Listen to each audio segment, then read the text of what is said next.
আমি একজন হিন্দু ঘরের ছেলে, ইসলাম দরদি বাপজির আমার, ভাইয়ের আমার, পর্দা আলে বসে থাকা মুসলিম সমাজ মা বোনের আমার, আল্লাহ রব্বুল আলামিন যখন কোনো হিন্দু কাস্টের মেয়েকে, কোনো ছেলেকে যখন পছন্দ করেন, কোনো মৌলভী সাহেবের প্রয়োজন হয় না, কোনো মুখ্যমন্ত্রীর প্রয়োজন হয় না, কোনো বক্তার প্রয়োজন হয় না। তবে আজকে আমার কোনো কেচ্ছা কাহিনী আমি বলার জন্য এখানে উপস্থিত হয় নাই। আজকের বিষয় হচ্ছে আমাদের রুহু কোথায় থাকবে। ইসলাম দরদি বাপজির আমার, আমাদের রুহুর নামটি কোথায় নোট করা হবে। আপনারা শুনেছেন নামাজ, রোজা, হজ, জাকাত, কিন্তু এমন একটি আজকে বিষয়কে আমি রেডি করেছি ইনশাআল্লাহ। এই বিষয়কে তর্জমা করতে গিয়ে এই বিষয়টির মধ্যে সব কিছু চলে আসে। সকলে বলুন সুবহান আল্লাহ, আরো জোরে বলুন সুবহান আল্লাহ। আল্লাহ রাব্বুল আলামিন বলেন, বান্দা শুনে নাও, যখন তোমরা সুবহান আল্লাহ বলে থাকো, আলহামদুলিল্লাহ বলে থাকো, রমজান মাসে বলে নয়, এমনি সময় বলে নয়, তোমাদের নেকিগুলো কি করা হয় তোমরা ধ্যান দিয়ে শুনে নাও। কাঈদ মায়ালফিজু মিন কাউলিন ইল্লা লাদাইহি রাকিবুন আতীদ। প্রত্যেকটা মায়েদের কাছে, প্রত্যেকটা বোনের কাছে, প্রত্যেকটা ভাইয়ের কাছে আল্লাহ পাক কি করেছেন, আমি এদিকে আগে শেষ করে দিই, তারপরে আমি বক্তব্য দিয়ে যাবো ইনশাল্লাহ। যেহেতু অল্প সময়, আমি কেন মুসলমান হলাম সেদিকে দু চারটা কথা বলতে হবে। কেননা আমি 1 বছর আগে আপনাদের মসজিদে আমি কথা দিয়েছি আমি বক্তব্য দেওয়ার জন্য আমি আসব। সেই সময়টি ছিল আসরের সময়, কিন্তু আসবো করতে করতে করতে করতে 1 বছর পেরিয়ে গেছে, আমি নিজেই জানি না।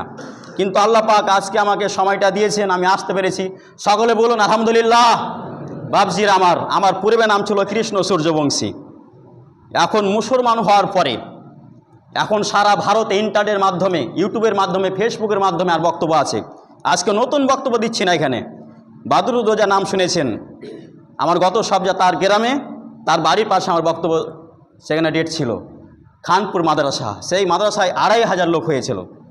ইসলাম দরদি বাপজির আমার, তো বলার উদ্দেশ্য, আল্লাহ পাক যখন যেই মহিলাকে, যেই পুরুষটাকে যখন পছন্দ করেন, ভালোবাসেন, হেদায়েত দান করেন, আল্লাহ পাক কি বলেন?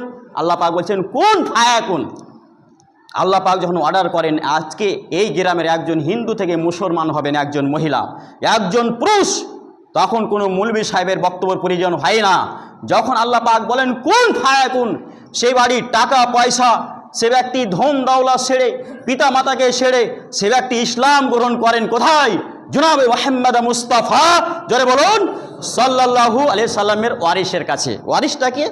ওয়ারিসটা হচ্ছে মৌলভী সাহেব। মৌলভী সাহেব যতদিন থাকবেন বেঁচে দুনিয়াতে, ততদিন দুনিয়া চলবে।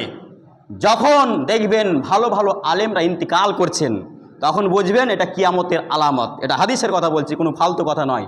কিয়ামতের আলামত যখন নিকটবর্তী হবে আপনার সঙ্গে, তখন অনেক সময় দেখবেন আলেমগণ অতি তাড়াতাড়ি ইন্তিকাল হয়ে যাবে, মারা চলে যাবে। শুধু থাকবে ফাসেক এবং নাস্তিক, কাফের, মুশরিক, এরা থাকবে।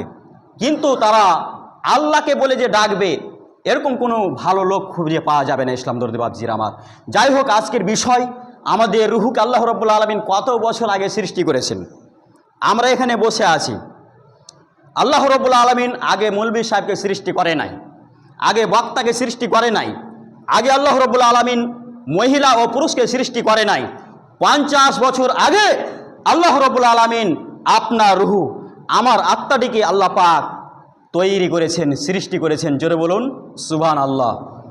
ইসলাম দরদি বাপজির আমার, এবার আসেন দুনিয়ার কথা আমি চলে আসি। এবার আল্লাহ পাক 50 বছর রুহুকে আগে সৃষ্টি করার পরে, তৈরি করার পরে, আল্লাহ রাব্বুল আলামিন আপনাকে আমাকে দুনিয়াতে যখন পাঠানোর আগে আপনি কোথায় জন্মগ্রহণ করবেন, আল্লাহ পাক আপনার ডায়েরিতে, আমার ডায়েরিতে 50 বছর আগে লিপিবদ্ধ করেছেন জন্ম, এবং তুমি কোথায় থাকবে, এবং তোমার কোথায় রিজিক আছে। আল্লাহ রাব্বুল আলামিন ওই রিজিক মোতাবেক হিসাবে, সেই রিজিক আল্লাহ রাব্বুল আলামিন 50 বছর আগে নোট করেছেন আপনার ডায়েরিতে, আমার ডায়েরিতে। এবং আল্লাহ রাব্বুল আলামিন বলেন, বান্দা শোনো, তোমাকে দুনিয়াতে পাঠিয়ে দেওয়ার পরে আমি ছেড়ে দেই নাই, আমি তোমাদেরকে বলেছি কি, তোমরা ধ্যান দিয়ে শুনে নাও, আইনা মাতা ইদরুকুমুল মাউতু ওয়ালাউ কুনতুম ফি বুরুজিন মুশাইয়াদা। আল্লাহ পাক বলেন, আমি তোমাদেরকে দুনিয়াতে পাঠানোর পরে আবার আমি তোমাদেরকে বলছি, তোমাদেরকে মৃত্যুর স্বাদ গ্রহণ করতে হবে। এখানে আমরা যতগুলো লোক বসে আছি, আমরা কেউ কিন্তু 1 থেকে 150 বছর আমরা বাঁচব না, আমরা কেউ বাঁচব না, এটা 100% আজকের বক্তব্য আপনারা ডায়েরিতে নোট করে নেন। ইসলাম দরদি বাপজির আমার, আমি একজন হিন্দু ঘরের ছেলে, আমি আজকে টাকা পয়সা ধন সম্পদ ছেড়ে পিতা মাতাকে ছেড়ে আজকে ইসলাম গ্রহণ করতে পেরেছি। সকলে বলুন আলহামদুলিল্লাহ।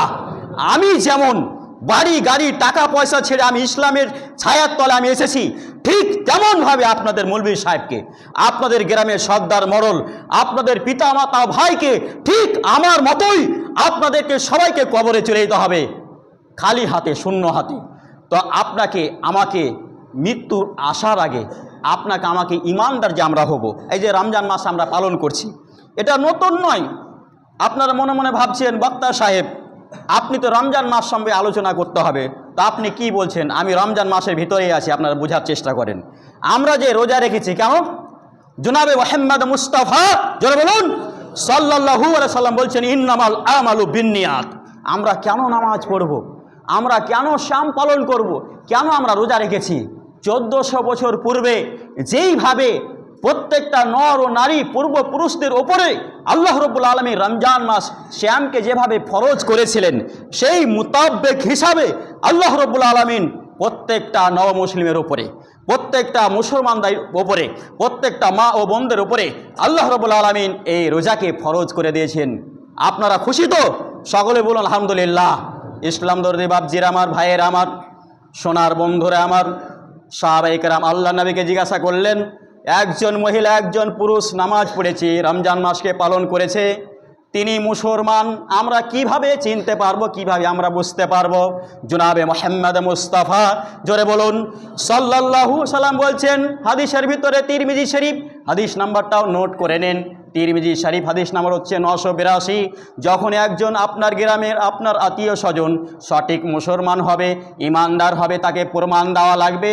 কিভাবে আপনি প্রমাণ পাবেন? আজকে ইউটিউবের মাধ্যমে জানিয়ে দেবেন ইনশাআল্লাহ।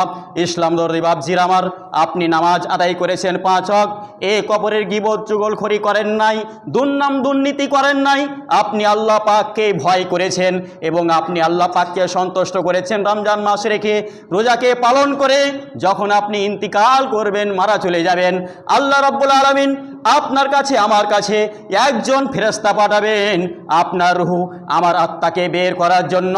যিনি ঈমান নিয়ে মারা যাবে তার প্রথম সাবজেক্ট, তার প্রথম নাম্বার হচ্ছে ঈমান। কিভাবে বুঝতে পারবো আমরা? জনাবে মুহাম্মদ মুস্তাফা জোরে বলুন সাল্লাল্লাহু সাল্লাম বললেন, একজন মহিলা যখন ঈমান নিয়ে মারা যায়, একজন পুরুষ যখন ঈমান নিয়ে মারা যায়, তার নসিব দিয়ে, তার কপাল দিয়ে পাসিনা নিয়ে, ঘাম নিয়ে ইন্তিকাল করেন। ঘাম নিয়ে আমরা ইন্তিকাল করতে পারি। আমরা ঈমান, যদি আমরা ঈমানওয়ালা হই, আমরা রমজান মাসকে আমরা কেন পালন করি? যে আমাকে গ্রামের লোক ভালো বলবে, ওই জন্য আমি তারাবি পড়ছি, এই জন্য নয়। আমি 5 ওয়াক্ত নামাজ আদায় করি, আমাকে গ্রামের লোক, গ্রামবাসী আমাকে নামাজি বলবে, এই জন্য নয়।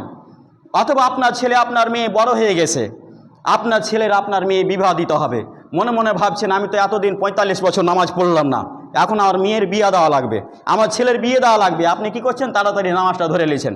এটা না, ইন্নামাল আমালু বিন্নিয়াত। জনাবে মুহাম্মদ মুস্তাফা যারা বলুন সাল্লাল্লাহু আলাইহি সাল্লাম বলছেন, তোমার উদ্দেশ্য কি থাকবে, তোমার নিয়াত কি থাকবে? তোমার উদ্দেশ্য হচ্ছে, আমাদের উদ্দেশ্য হচ্ছে আল্লাহ পাককে সন্তুষ্ট করার জন্য, আল্লাহ পাককে রাজি খুশি করার জন্য আমরা শ্যাম পালন করে থাকি, আমরা দান খয়রাত করে থাকি বড় বড় মাদ্রাসায়, মসজিদে ইয়াতিমদেরকে। কেন? একমাত্র আল্লাহ পাককে সন্তুষ্ট করার জন্য, রাজি খুশি করার জন্য। যখন কোনো একজন বান্দা, একজন বান্দি একটি ভালো কাজ করে থাকেন, একটি নেক কাজ করে থাকেন, আল্লাহ পাক বলছেন কাঈদ মা ইয়ালফিজু মিন কাওলিন ইল্লা লাদাইহি রাকিবুন আতীদ। প্রত্যেকটা মহিলার কাছে, প্রত্যেকটা পুরুষের কাছে একজন ডানে লেখক রয়েছেন আর একজন বামে লেখক রয়েছেন। আমরা যখন একটি ভালো কথা বলি, ভালো কাজ করে থাকি, সেই ভালো কাজটি, সেই নেকির কাজটি, সেই আমলটি ডান পাশে লিপিবদ্ধ করে দেওয়া হয়। ডান